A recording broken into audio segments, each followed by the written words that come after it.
today's tutorial, I will show you how to add text cells together into one cell with Kutools for Excel.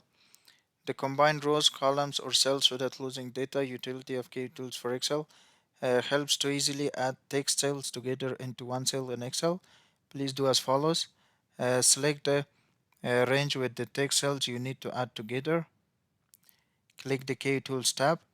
Uh, in the range and cells group, click the merge and split drop-down list and select combined rows, columns, or cells without losing data.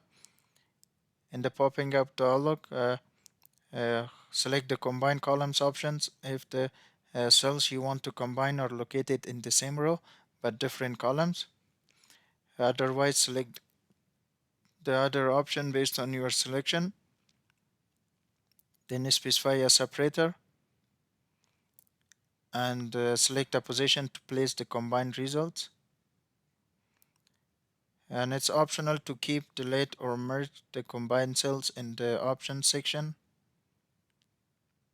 Click the OK button and you can see the text cells are added together into one cell. Thanks for watching and please subscribe for more videos.